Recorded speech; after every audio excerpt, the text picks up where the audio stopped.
네, 거꾸로 한국사, 조선 후기 사회 경제적 변동 그 두 번째 시간입니다.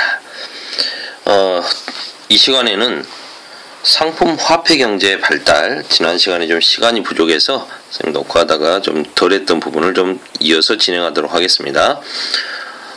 상품 화폐 경제가 발달하면서 이제 사사롭게 장사하는 사람들, 사상이 성장하게 됩니다.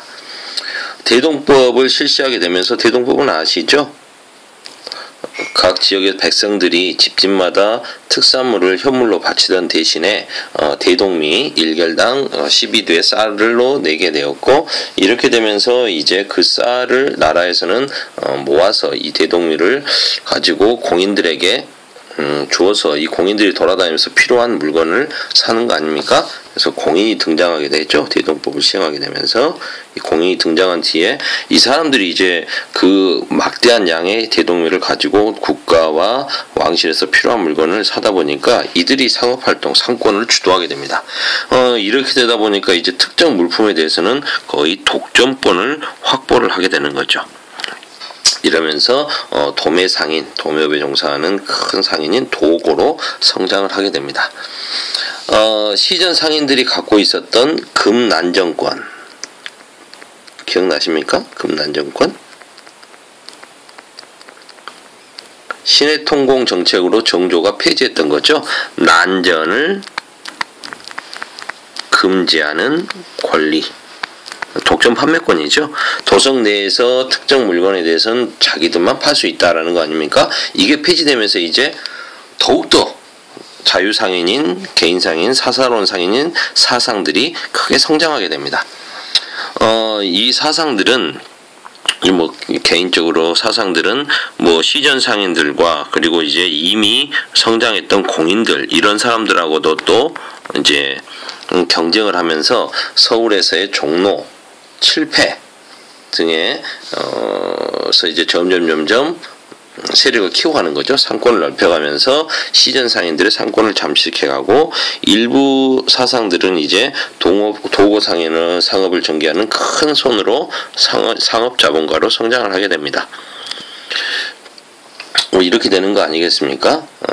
그 다음에 대표적인 사상으로는 한성의 경강상인, 한강을 무대로 운송업에 종사했다고 되어 있는데, 경강, 서울 경자의 강강자 아니겠습니까? 그래서 한강 유역에서 장사를 했던 이 사람들은 무엇이 있어서 가능했을까? 네, 당시로서는 지금 밑에 지도에도 좀 나옵니다만 대부분의 물건들이 바닷길을 통해서 세금들이 모아져서 바닷길을 통해서 오게 되는데, 이러한 물건들을 운반할 수 있는 배를 가지고 있었다는 거죠. 경강상인들은. 이러면서 이제 그런 물류 운송을 통해서 돈을 벌어서 얘들이 아마 제일 부자였을 테고요. 그 다음에 이제 개성, 인삼으로 유명하죠. 송상들이 인삼 재배와 판매, 그때까지 사실상 인삼이라고 하지만 산삼이었던 내용들을 이 사람들이 이제 인삼을 재배를 본격적으로 하고 이제 홍삼을 만들어서 판매를 하게 되면서 큰 돈을 벌었다고 해요. 그리고 이제 이 사람들은 대외 무역에 종사를 하게 되는데, 중국과 홍삼의 가장 큰 수출처는 중국이었을 텐데요. 이 중국과의 상업을 독점하면서 그 공무역을 독점하게 되면서 인삼 독점권을 의주의 만상이 차지하게 되면서 개성의 송상은 의주의 만상과 일본과 거래하는 동네 내상, 이 사이를 중개무역하면서 좀 대무역에 종사를 했다고 합니다. 이러한 사상들은 이제 전국적으로 조직을 확대해가고 대무역으로 상업자본을 축적하기도 했다. 시장, 장시의 발달, 18세기 중엽 교통의 요지와 포구 등을 중심으로 시장이 형성됩니다.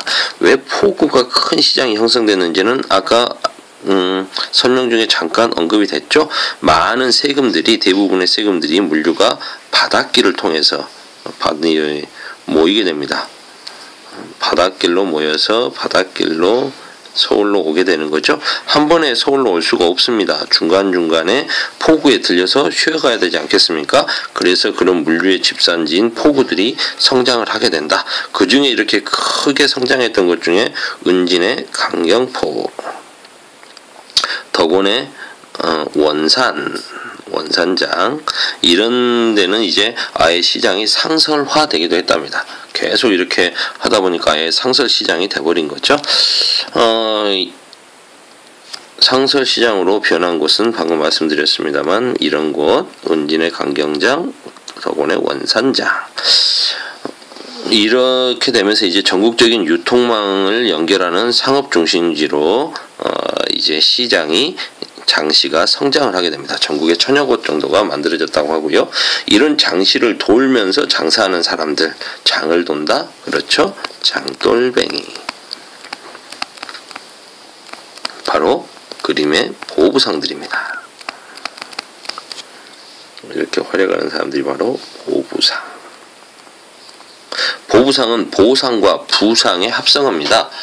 보상은 찜장수, 부상은 등찜장수, 등에 지고 이렇게 지게에 큰 짐을 지고 가는 사람들, 보따리 해가지고 괴나리 벗짐 딱 메고 이렇게 가는 사람들, 이런 사람들이 합쳐져서 보부상입니다. 이런 사람들이 이제 장시를 돌면서 생산자와 소비자를 중개하게 되는 거죠.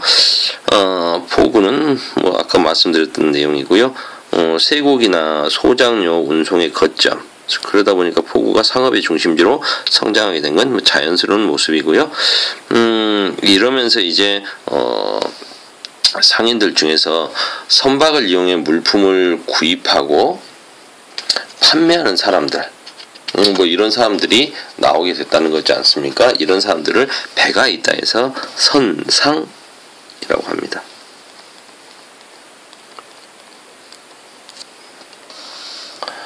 그래서 이제 배가 있으니까 각 지역에서 물품을 구입해서 포구에 도착해가지고 이제 뭐 판매하기도 하고 이렇게 했겠죠.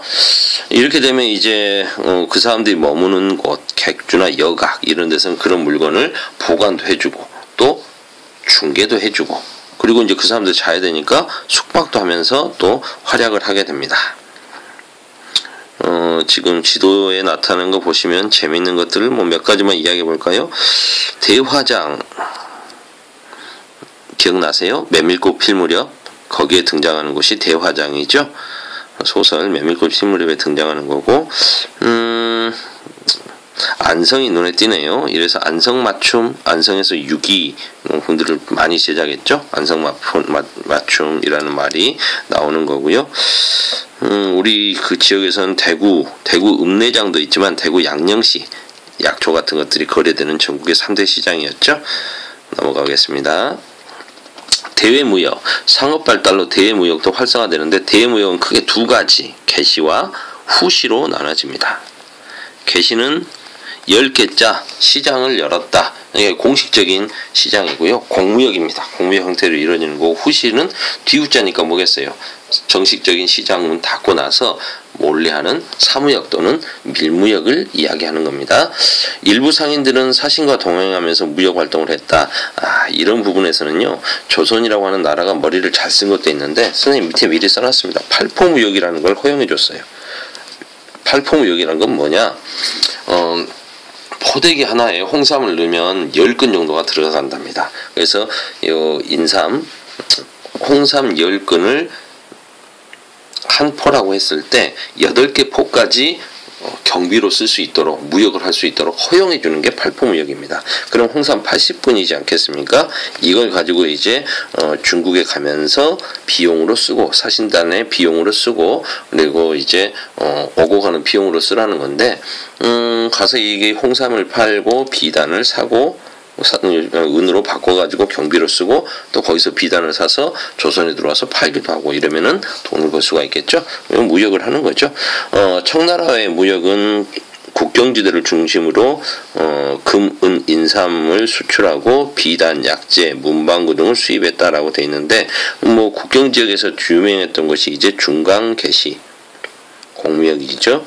그 다음에 중강후시 시장을 열러 갔다가 이제 밀무역도 하고 사무역도 했다는 것이고 책문후시 같은 경우에는 우리 사신들이 가는 길에 있는 거죠. 사신들이 이제 가는 길에 책문에서 필요한 뭐 이렇게 팔포무역으로 갖고 왔던 것들 싹 인삼도 좀 팔고 비용으로 바꿔가고 이랬다는 내용이고요.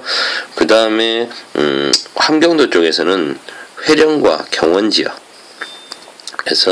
무역소를 열어줬다는 겁니다.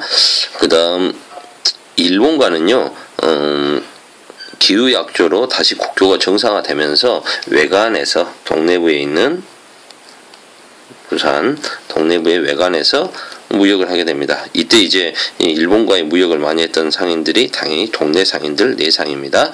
인삼, 쌀 등을 수출하고 은, 구리 등을 수입했다. 그 다음 상인들 아까도 잠깐 나왔습니다만 의주의 만상 청나라와의 무역을 주도했고요. 만주와 무역을 한다. 만상 이렇게 생각하면 되겠고요. 그 다음에 동네에서 일본과 무역했다. 내상 그 다음에 이걸 중개했다. 가운데 송상 있습니다. 그 다음에 평양에는 버드나무가 유명하죠. 평양의 유상 이런 정도 알아두시면 될 것 같고 경강상에는 아까도 나왔습니다. 대표적인 선상이고 배가 있어가지고 전국에 강으로 바다로 이렇게 해서 포구의 상업을 주도하고 운송업으로 돈을 많이 벌었다라고 그랬습니다. 화폐 유통 이러다 보니까 자연스럽게 시장이 발달하고 상품 화폐 경제가 발달하게 되니 화폐가 필요하겠죠. 그리고 대동법은 쌀이나 돈으로 내게 돼 있으니까 결국 돈이 많이 유통되게 됩니다. 그리고 그러면서 자연스럽게 이렇게 세금이나 소장료가 돈으로 납부하게 됐다. 급납화가 된다는 거죠. 도시에 많은 사람들이 모여 살다 보니까 농사를 안 짓고 쉽게 말해서 상공업에 종사하는 사람들이 많아지면 그 사람들은 돈이 필요하겠죠. 화폐 유통이 확대됐다. 이래서 전국적으로 유통되는 화폐, 최초의 화폐, 그렇죠. 상평통보가 나오게 되는 겁니다. 숙종 때 전국적으로 유통됩니다. 그 위에도 환이라든가 어음 등의 신용화폐 등이 사용되기도 했고요. 이러면서 이제 문제가 생깁니다. 그때는 은행이 없었는데 화폐라고 하는 것들이 이렇게 교환 수단이기도 하지만 이게 자체가 가치가 있게 되면 어떻게 됩니까? 저금을 해놔야 되는데 은행이 없으니까 자기가 집에다 저금을 하게 되는 거죠. 가치 저장 수단으로서의 화폐도 역할이 있습니다. 이러다 보니까 돈은 열심히 찍어내는데 화폐 유통이 부족해져요. 왜요? 사람들이 열심히 숨겨놔버리기 때문이죠. 저금을 자기 집에다가 저금을 해버리기 때문입니다. 은행이 있었으면 참 좋았을 텐데요. 거기까지는 이제 경제적인 수준이 발전하지 못했다는 거죠. 이런 걸 뭐라고 합니까? 돈을 열심히 찍어내는데 돈이 없어져. 전황이라고 합니다. 돈이 없어지는 거죠. 줄어들게 되는 겁니다. 유통화폐가 크게 부족해지는 사태, 전황이 발생합니다. 오늘은 여기까지 하겠습니다.